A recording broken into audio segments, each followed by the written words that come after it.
championship dominated by 2 drivers. A 6-event season is essentially a race to 4. Win 4 events and you win it all.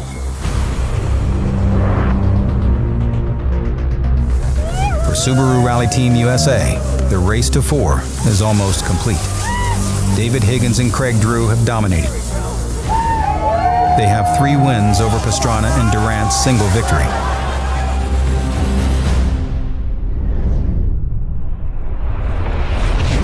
The red Subaru has its back against the wall. Drop another event to their teammates, and their hopes for a championship title ends here. It may seem lopsided, but it hasn't been. Events have been won and lost by mere seconds and could have gone to either team. And after a record run up the Mount Washington Auto Road, Pastrana has the wind in his sails as the battle resumes at the New England Forest Rally. Higgins and Drew have a buffer. With 2 events remaining, they have 2 chances to clinch their title. Pastrana needs to win them both.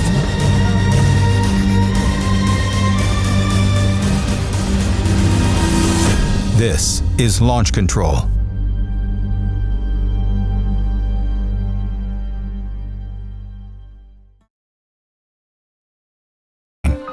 This is where the championship battle will be won, or delayed. For David Higgins, the goal is to turn the page after a rare crash at Mount Washington. For sure, it's a huge disappointment, but at the same time, the bigger picture is the whole season's a rally championship. The second I sort of finished the event, we were straight back into New England mode, and we can seal things up if we have a good rally here, but it's one of those events where you need a lot of things to go right for you. 57 points. For Pastrana, it's now or never. This is going to be a really fun rally. It's going to be a lot of attrition. The rocks, you're going to have to be lucky and good, and we have nothing to lose. We have to win this race to stay in the championship hunt. So, it's a rare moment in this team's history where both of their drivers have a chance at the title this deep into the season. The following 104 stage miles will play a significant role in this season's story.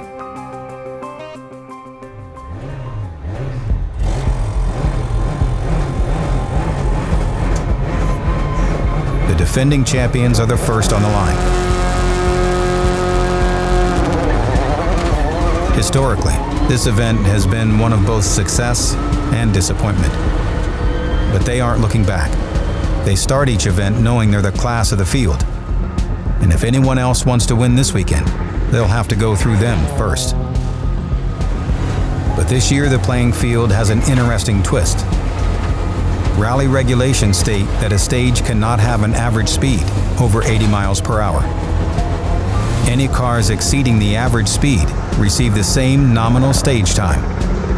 Both Subarus are expected to hit the maximum average on numerous stages this weekend, so the fight will be down to the remaining stages. Go 100, keep left over max, correct, 80.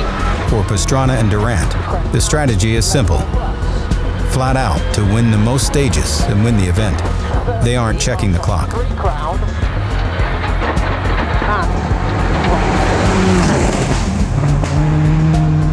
Back with Higgins and Drew, they hit the 80 mile per hour average on one of the 2 opening stages.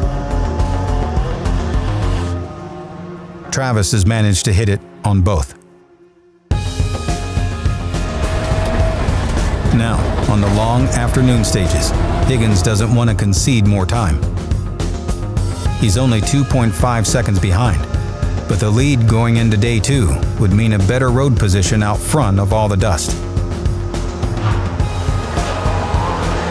But Pastrana and Durant feel the same way. They're pushing hard to avoid losing the advantage.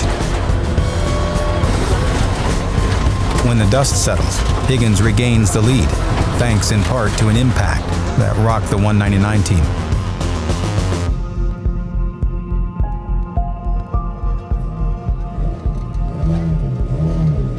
What was a head-to-head battle has ended for the day, and maybe the weekend. Co-driver Robbie Durant has suffered the effects of a heavy impact at the end of the last stage. Robbie and the team are worried the jump has damaged his back. move forward to the shifter because his legs are still have movement, but we'll keep him back in it. The team's taking no chances, and the medics are called in. Went off a jump that we had marked as flat, and just landed, and I think his back is pretty bad. He couldn't talk, couldn't breathe, but he's a trooper, man. We had about 2 miles to go. He's like, don't stop, keep going. And I think we lost this stage today by like 3 seconds, so it puts us second for tomorrow. But as the rules are stated right now, I don't think, like, there's no way he's going to be able to go. We've had a good day. It's been a super close battle. We're just in the lead, but now obviously have concerns with our teammates and how Robbie is. While Robbie's well-being is priority, it's clear he won't be able to continue. So the team takes a close look at the rule book, and it would appear there's a gray area. Right now in the rule book, it says you can't switch driver and co-driver. It said if there's an injury or an illness, you can go basically to the steward and ask to, I think what it means is switch spots where the driver can be co-driver and the co-driver can be driver. Maybe loose, so I'm gonna see what they'll let us do. The decision will take time, so both teams finish the day with a verdict looming.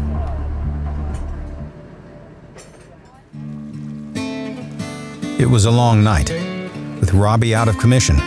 Would the event organizers and the competitors be willing to accept a co-driver change in the 199 car?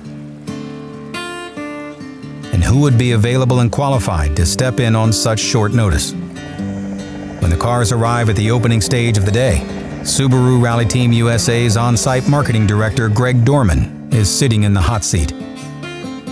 I guess this weekend will be co-driver 199, but usually marketing coordinator. So because Greg's got my suit and everything, hasn't he?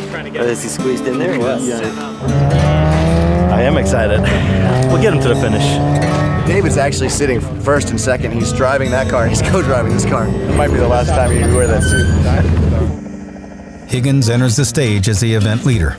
His gap to second is only a few seconds, but with a new untested co-driver in Pastrana's car, Higgins and Drew will certainly pull away. It might be the ride of a lifetime, but it's a world of pressure. Do you know what this is? It's fast over crest and shorting left 6. I don't know. Good luck with that. 3, 2, 1, go. 70, max left 5, 75, left 6 over crest. Travis is never one to shy away from a challenge. If Rally has the equivalent of a Hail Mary pass, this is it. It only takes a stage for the team to find their rhythm. 70, right 6 over 250, tightens max. Right 6 over 250, tightens max. Then what? 1050, left 6 long, tightens 5 over crest. They pick up the pace on the second stage. Higgins and Drew run at a comfortable pace. They feel they just need to get the car to the finish to lock in another championship. But maybe they've underestimated their teammates. 3 stages into the day, the gap to second has only grown by a few seconds.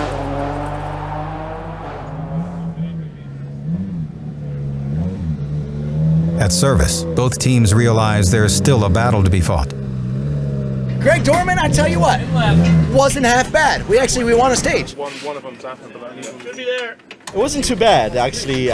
We probably took it a little bit easy on the first one. It was a wide, fast-flowing stage, but 2 stages later we took a stage win, so I guess it's not that bad.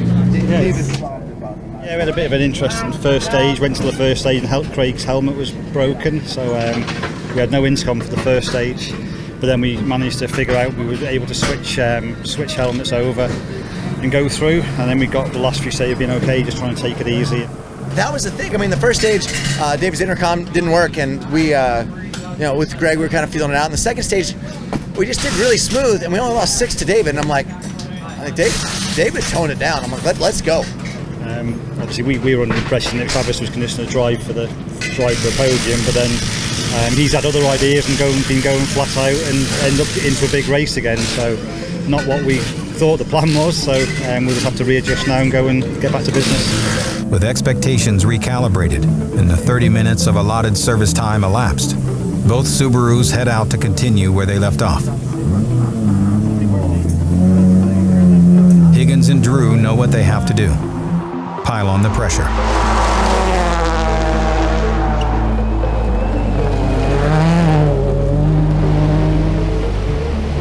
Take serious time where Pastrana cannot.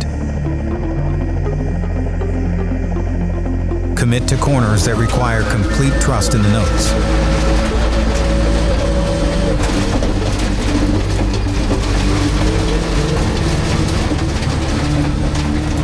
Pastrana's committed to the battle, and Dorman is doing well, but he's still forced to take big risks and test his faith in the instructions. Max left 6 plus over crest, 30, right 6 plus, 55, right 5 late at crest, left 5 minus over bumps. As the battle progresses, the gap grows to 40 seconds, and it seems all is settled. That is, until disaster strikes on the penultimate stage, where both cars suffer severe damage.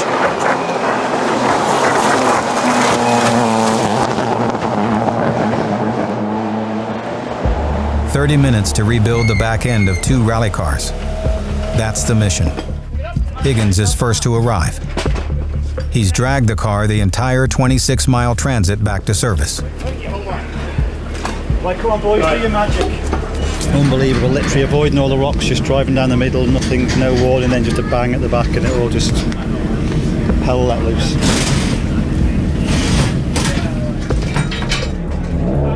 Pastrana shows up 3 minutes later.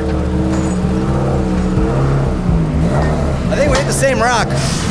It's like a mile in on that last stage, and we just drove real slow through the stage. And I think David must have driven a bit harder because they took that right rear completely off. Every member on the team is in full thrash mode. On the 75 car, disassembly of the entire back end is required. Passenger side wheel assembly removed. Subframe removed. Preparation to weld in a new trailing arm connector has begun.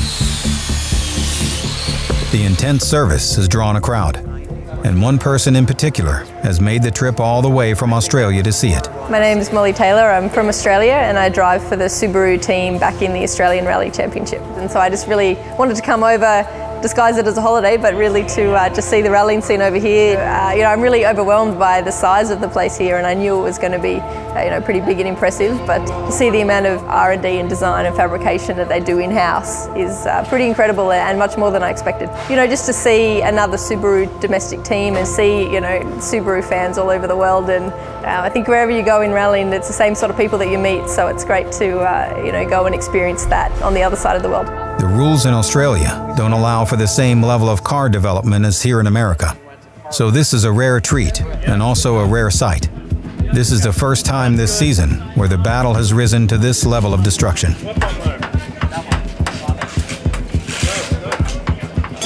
This crew is amazing. Said it before and I'll say it again. Thank you, Subaru. You guys rock.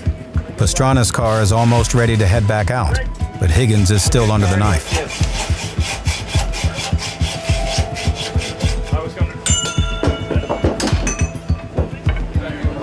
Just weld this right here. He's likely to leave late, which should hand the lead back to his teammate. An unbelievable turn of events after all that happened on day 1. If there's anything we need to finish on the transit, Charlie, just leave it and we can finish it. Well, tie the tires. Yeah, exactly. We don't need to put those in. That's correct. Clock expires, and Higgins is still in service. Penalties are mounting. Pastrana heads out penalty-free.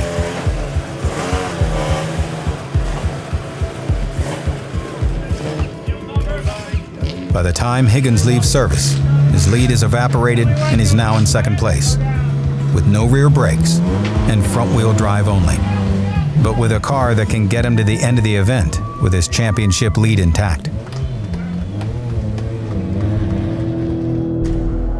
On the final stage, Pastrana keeps the pressure on.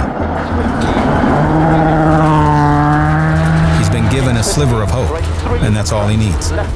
His rival is limping, and he needs a win. In 150. He crosses the line having done all he can do. Okay, good work. Well, what was our, I said good work, that's good. 347. 47, that was good. Yeah? You did a good job. I got a little ahead of you that one spot, but I'm proud of you, man. Good work. Thank you. We drove the hell out of it. I tell you what, Greg, I couldn't have expected anything else. The team getting us back out there, no matter where we get, that was more than anyone needed. Had to ask for everybody. We gotta get out of here. Sorry, guys. Higgins follows. He's watched a sure win slip away to a second place in a final event showdown. It's frustrating. Well, in service we stayed before last, lost the rear end car, and had to do this stage with no brakes, no rear drive shafts, and just limp through. So